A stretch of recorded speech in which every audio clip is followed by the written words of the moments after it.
50 करोड़ की गर्लफ्रेंड, दीदी ओ दीदी, जर्सी गाय, ये सब फुहड़ और छिछोरी बातें क्या जेनजी ने बोली थी? अपने पर बात आई है तो भाषा और नैतिकता का पाठ पढ़ा रहे हैं।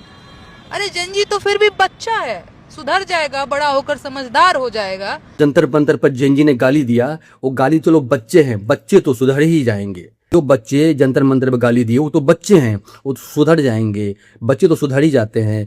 तो ये इसके कहने के हिसाब से ये है कि जो हंगाली वाली दी गई पीएम प्राइम मिनिस्टर मोदी को, जो हंगाली वाली दी गई इंडियन आर्मी को, जो वहाँ पर पुलिस के साथ दुर्व्यवहार हुआ, इनके जन्म में सारे बच्चे हैं, सुधर जाएंगे, कोई बात नहीं। तो अब ये चाहती है कि देश में ऐसा ही एक ट्रेंड स्टार्ट हो जाए कि पहले गाली वाली दे दो, बाद में सॉरी बोल दो, बच्चे तो सुधर ही जाएंगे। तो भौजी याद रखो, ये फॉर्मूला तेरे पर भी साबित हो जाएगा। ऐसा ज्ञान ना पहला करो यहाँ पे, जैसा तुम ज्ञान दे रही है, जैसा तुम समझा रही है ना, तो ये तेरे ऊपर भी लागू हो जाएगा। तो जिस चीज़ों को कंडक्ट करना हो उसको करना सीखो, उसको सपोर्ट मत किया करो। और जिसको तुम बच्चे कह रही है ना, देखिए तेरे बच्चे ऐसे हैं, जो तेरे दिल में बैठा हुआ है, जो तेरे स्कूल से निकला हुआ है। ऐसे हजारों बच्चे थे वहाँ पे जो इस तरह की गाली गलौज कर रहे थे, ऐसी ऐसी बातें कर रहे थे जो वाकई में एक्सेप्टेबल नहीं था। मेरे को आज के बाद बोल दिया ना किसी ने कि जवान हमारे लिए बैठे हुए हैं बॉर्डर पे, हमारे लिए नहीं बैठे भाई, वो सत्ता में जो लोग बैठे हैं उनके लिए बैठे हुए हैं। हम उनकी वजह से सेफ हैं। Army is so great. किसी काम के नहीं हो तुम, किसी लायक नहीं हो तुम, देश के ऊपर थू हो तुम, थू। समझ आ रही है? तुम्हारे से ज्यादा बढ़िया गली का कुत्ता होता है, वो वफादार होता है कम से कम अपनी गली के लिए, तुम वो भी नहीं हो। और खड़े हो ना तन के, अगर इतना तन के बॉर्डर पे खड़े हो जाते तो पहलगाम में मर नहीं रहे होते। और जिसको तुम सपोर्ट कर रही है, बच्चे तो सुधर ही जाएंगे आज ना कल। तो जब तुमको लगता है कि ये ट्रेंड अच्छा है, ये अच्छा तरीका है, अगर यही काम करना चाहते हो, तो आज पीएम को दिया गया है, तेरे पर शुरुआत हो जाएगी। जो लोग इसको सपोर्ट कर रहे हैं सब पे स्टार्ट हो जाएगा, बाद में सॉरी बोलते रहेंगे। अगर किसी ने हल्का सा मजाक भी कर दिया प्रधानमंत्री के ऊपर, प्रधानमंत्री जी भगवान तो है नहीं, तो ऑब्वियसली मजाक लोग करेंगे, वो लोकतंत्र का हिस्सा। और ठीक इसी राह पे जो तिलचट्टे का जो हेड है, जो प्रवक्ता है, देखो सौरभ ये भी कह रहा है, अगर थोड़ा सा किसी ने पीएम के साथ मजाक कर ही लिया तो क्या हो गया, पीएम भगवान तो है नहीं। तो मैं कहना चाहूंगा कि अबे तिलचट्टो, तू भी इंसान है, तेरे घर में भी माँ बाप है, और तू भी वही है जो हम है, सब इंसानी है। अगर तुमको लगता है कि इस तरह गाली गलौज करना मजाक है, बर्दाश्त कर लेना चाहिए, पीएम तो भगवान नहीं है, तो तुम याद रखो ये फॉर्मूला उल्टा भी हो जाएगा, ये फॉर्मूला उल्टा भी हो जाएगा। इंटरनेट सबके पास है, सब कुछ, सबको गाली आती है, सब देना स्टार्ट कर देगा, बाद में कहेगा मैंने तो मजाक किया था, मुझे माफ कर देना। अगर ये शुरू करना चाहते हो तुम लोग तो बता दो। अगर यही काम करना चाहते हो कि गाली गलौज करो, बाद में सॉरी बोल दो, बाद में बोलो हमने तो मजाक किया था, तो तुम्हारे लिए और तुम्हारी जो टीम के लिए ना बहुत भारी पड़ जाएगा, बर्दाश्त नहीं कर पाओगे। लेकिन हम ऐसा नहीं करेंगे, बीजेपी सपोर्टर ऐसा नहीं करेगा, क्योंकि ये नेचर तुम लोगों का है, तुम उसके सपोर्टर हो जो वहाँ गाली गलौज करता है। यही फर्क है तुम्हारे तिलचट्टो तिलचट्टी में और हम लोगों में। आगे बात समझ में, तो थोड़ा सुधर जाओ। क्या बोल रहे हो, बोलने से पहले 100 बार सोचो, 100 बार सोच भाई, 100 बार सोच तू कर क्या रहा है। आप तो इनको जानते ही हैं, आजकल बहुत फेमस है जुनैद मियां, जो जंतर मंतर के प्रोटेस्ट में फ्री में खाना बांट रहे थे। डेली एक खर्च 7 से 8 लाख रुपए था, ऐसा माना जा रहा है, क्योंकि इतने उनको खाना खिला रहे थे कि मतलब इनको इतनी दुआएं मिलती होगी। लेकिन पता चला कि इनका जो बिजनेस है, जो इनकी इनकम का साधन है, वो तो लिमिटेड है।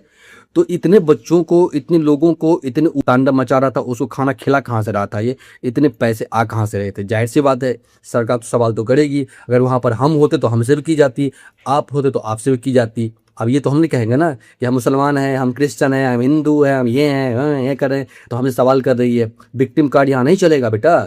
अब ये फंडिंग कहाँ से आ रहा था, जवाब तो देना पड़ेगा। लेकिन कुछ सच्चाई, कुछ असलियत जान लेते हैं इन्हीं के परिवार के मेंबर से, जुनैद के बारे में।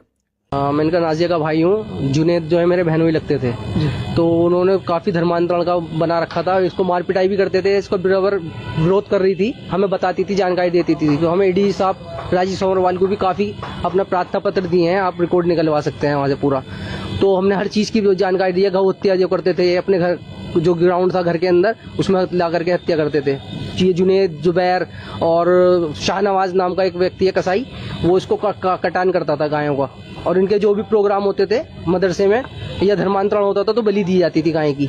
नील गाय का भी शिकार करके लाते थे। अवैध हथियार इनके घर में भरे पड़े हैं, अब भी आप जांच करवाएंगे तो हथियार वहाँ खूब मिलेगा। जखीरा है इनके पास पूरा हथियारों का, तलवारें, 2 नंबरी गन, लाइसेंस के भी शस्त्र ले रखे हैं इन्होंने। मैं इनका नाजिया का भाई हूँ। जुनेद जो है मेरे बहनोई लगते थे, तो उन्होंने काफी धर्मांतरण का बना रखा था। इसको मार पिटाई भी करते थे, इसको बराबर विरोध कर रही थी, हमें बताती थी, जानकारी देती थी। तो हमें ईडी साहब राजीव सोमरवाल को भी काफी अपना प्रार्थना पत्र दिए हैं, आप रिकॉर्ड निकलवा सकते हैं वहाँ से पूरा। तो हमने हर चीज की जानकारी दी है। गौ हत्या जो करते थे, अपने घर जो ग्राउंड था घर के अंदर, उसमें ला करके हत्या करते थे।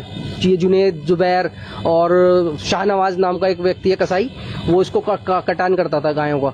और इनके जो भी प्रोग्राम होते थे मदरसे में या धर्मांतरण होता था तो बलि दी जाती थी गाय की।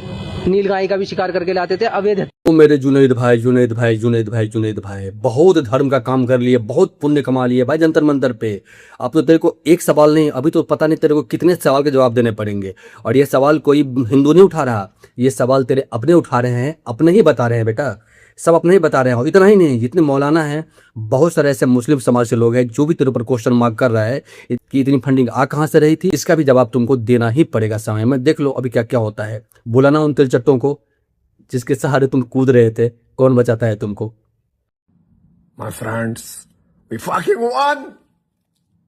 मत करे बाबा, ऐसा मत कर, मत कर। तू बहुत गंदा लगता है देखने में यार, लोग डर जाएंगे तुमको देख के, बच्चे तो स्पेशली डर जाएंगे भाई। तू मत कर ऐसा, बहुत खराब लगता है। अरे तू मोदी के बारे में मत बोल भाई, तू मोदी के बारे में मत सोच। देख इतना एज में उनका स्किन कितना ग्लो कर रहा है, कितना चमक रहा है। मोदी जी की, मोदी चाहे लेफ्ट से बनाए, राइट से बनाए, अप से बनाए, डाउन से बनाए, जाएगा तो मिलियन बिलियन व्यूज भाई। तेरा क्या होगा? अरे खाने के लाले पड़ जाएगा। लाला मत कर ऐसा, मत कर, मत कर, मत कर, मत कर। बड़ा गंदा लगता है भाई। भाई मुझे तो वोमिटिंग हो गया था देखे, तूने ऐसा किया ना, देखे वोमिटिंग हो गया भाई। मेरे को मेडिसिन लेनी पड़ी भाई। तू इतना देखने में गंदा लगता है, तू डराने काम आएगा। मैं सरकार से चाहूंगा कि तेरी शक्ल देख के लोग डर जाते हैं, तो तुमको बॉर्डर पर छोड़ के आए दुश्मन को डराने के लिए, तू वही अच्छा लगता है। तुम पता नहीं कैसे इंडियन आइडल में था, तो ये ऐसी सोच, इस तरीके से व्यवहार करना, कैसे तेरे को वहां पर ले लिए, हमको देख के बड़ा ताजुब लग रहा है। मत करे बाबा, मत कर, बड़ा गंदा लगता है, मत कर।